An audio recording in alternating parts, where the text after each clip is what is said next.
Hello, this video is for 13.3 on your own. So let's get started. So here we have this Rubik's Cube. And if you're anything like any of the kids in my class, you're pretty excited about this problem.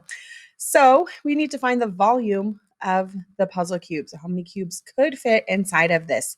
So our length is 3 and our width is 3 units and our height is 3 units. So 3 times 3 times 3, that can also be written as 3 to the third. We had 3 times. Now remember, this is not just 3 times 3. We don't have 3 times 3. We have 3 times 3 is 9, and then we need to still use this other times 3. So we need to do 9 times 3 to get our final answer of how many inch cubes could fit inside of this Rubik's Cube. Hey, our next problem says that a fish tank is filled halfway with water. So that's important to remember that the water, right, only goes up halfway. So we have two parts here. So the first one wants to know what is the volume of the whole tank. So what could the tank hold? And then it wants to know just how much water is in the tank.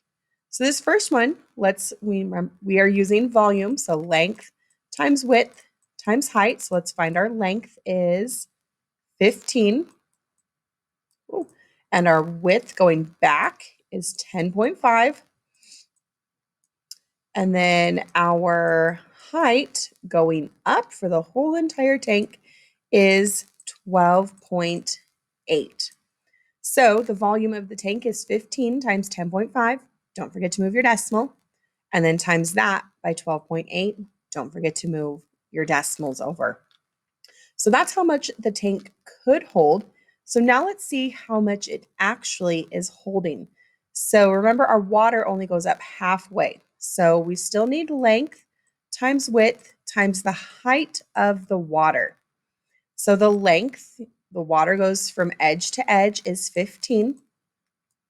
The water goes back the whole entire width of 10.5. And then our height is only half of this. So half of, I can see it's even, so it's a nice number to divide by 2. We want half of 12. So 12 cut in half is 6, and 8 cut in half is 4. So if you did 15 times 10.5, you should already have that problem. And then just take that answer and multiply it by 6.4 to find the volume of the water.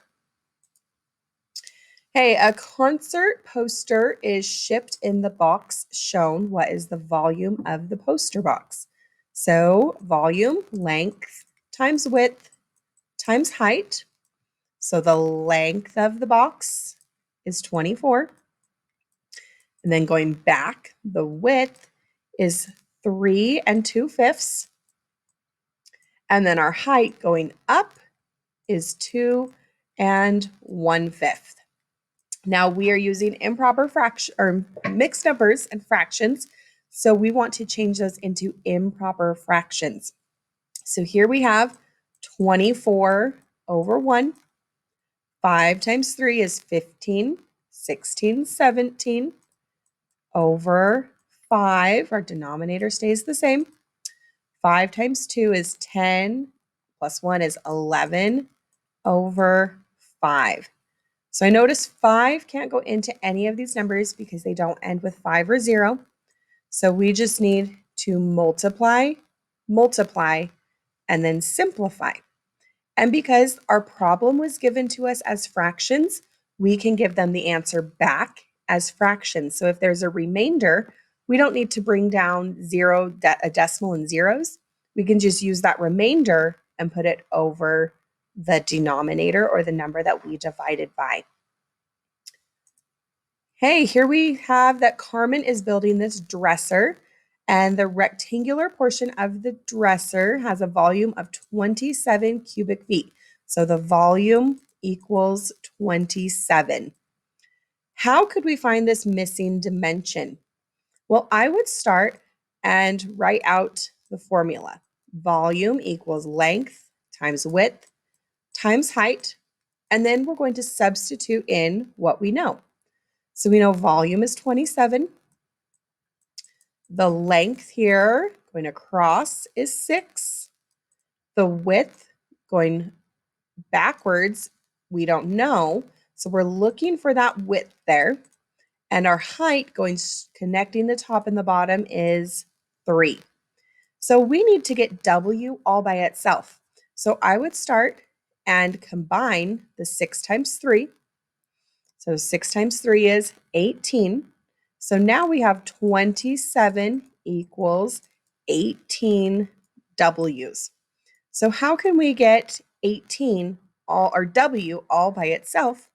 The opposite of times by 18 is to divide by 18 on both sides.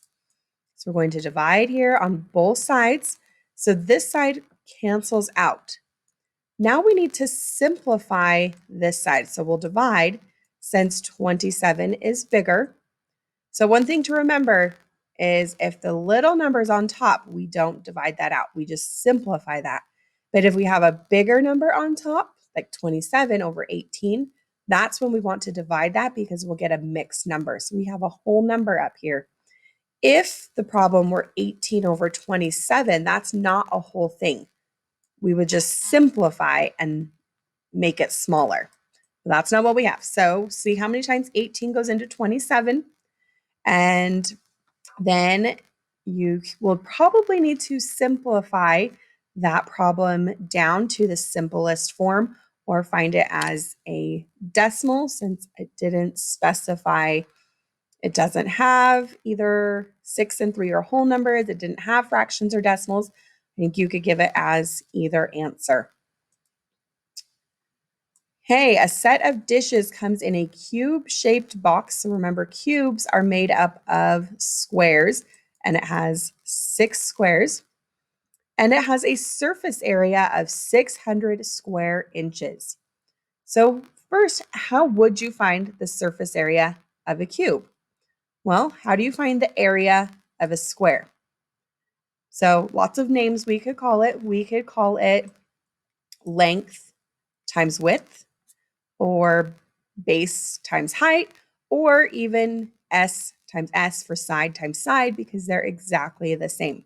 So first we're going to find the area of one cube or one face, and then we're going to times that by 6 because we have 6 of the exact same things.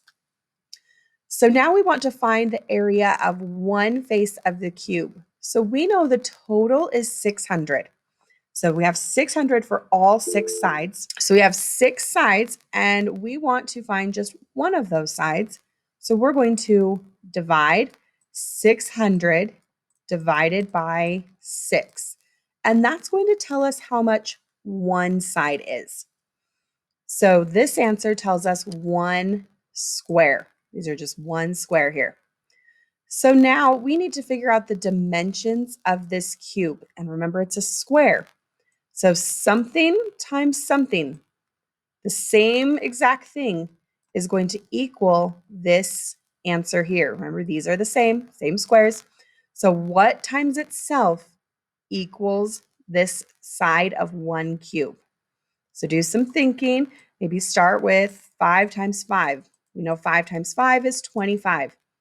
Is that enough, or do you need to try a bigger number?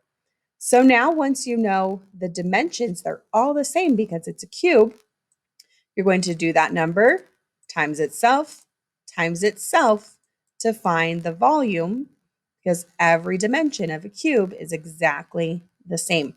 So once you know one side, that means you know the length, the width, and the height. And to find volume, length times width times height. So remember, it's probably not 5 times 5. So you're just using that to gauge, do you need to try a higher number or a smaller number, or yes, a smaller number. So, hey, here we have a toy company ships packages in large boxes. So here's the box they ship the toys in, and here's the toys. And first we want to find the volume of the shipping box. So here's our shipping box is 2/3 of a yard. and by 2 yards, by 1 yard. Oh, we love that 1 there. So we'll probably want to make 2 and 1 improper, which means 2 over 1 and 1 over 1. So we're going to find that shipping box first. Now it wants the toy package. So the length is 1/2, the width is 1/2, the height is 1/6. So we have 1/2 times 1/2 times 1/2. Oh, sorry, 1/6 here. So we're going to multiply those out. And then it wants to know how many toy packages can fit in the shipping box. So we want to see how many groups of the toy package fit in here. So we want to take our shipping box total and divide it by the toy package. You will probably need to copy dot flop. So we want to take the shipping box and divide it by the toy box, but we'll probably need to copy dot flop the toy box to find that final answer. Okay, looks like that is all of your problems for today. So if you need any help with those, please let me know and we can set up a time to meet together.